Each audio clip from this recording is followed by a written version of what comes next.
with this real clear investigation. What does this tell us that a contractor for the DNC helped determine for Robert Mueller who was behind the hacking and all of that?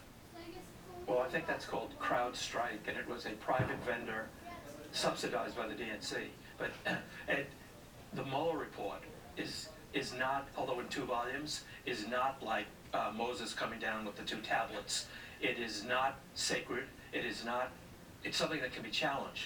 It's a one-sided document, like any prosecutor's report. And this investigation is showing the shortcomings, and I think the Mueller testimony will be an opportunity for the Congress to try to demonstrate the shortcomings and the bias in the report. I have a prediction, excuse me. My prediction is they're going to be very frustrated. They're going to find that Mueller's not going to answer questions. He'll probably invoke a privilege that Eric Holder invoked called the deliberative process privilege. And I just don't think we're going to get any answers. Well, in fact, when he had that news conference a couple months back, Robert Mueller, we played a clip from there on the way in, he specifically said, this is it. This is as far as I am going to go. Was that a signal to those very lawmakers, particularly the Democrats, who want to push him maybe into saying bad things about the president, that he's not going to go further than what he actually put into writing? Well, it sounds like more than a signal. He explicitly said it. However, there's something else that he said which very few people are replaying in clips.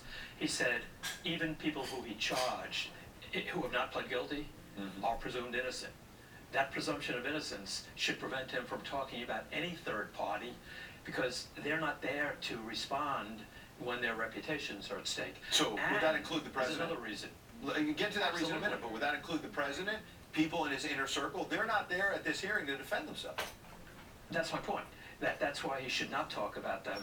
And in addition to that, the shortcomings of his investigation, he's not going to want to talk about publicly. So let's go back to the crowdsourcing and CrowdStrike.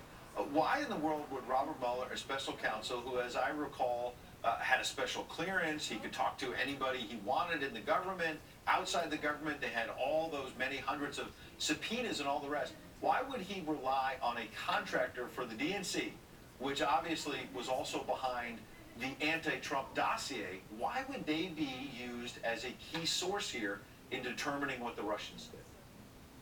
Well, not only did they do the forensics, but they also provided redacted materials, which they decided what would be redacted. These are questions that just demonstrate his report has not been challenged. There's not been any cross-examination. The president supplied over 1 million documents. Let's take Don McGahn. They include certain things McGahn said, but McGahn was interviewed for 30 hours. Right. What about all the things that they did not include in the report?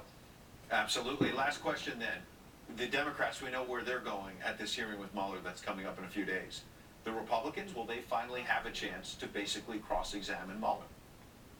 They're going to have that chance, but I don't think he's going to answer. And I just don't think that it's going to be a big disappointment. But I do think that the big bombshell is not going to come from Mueller.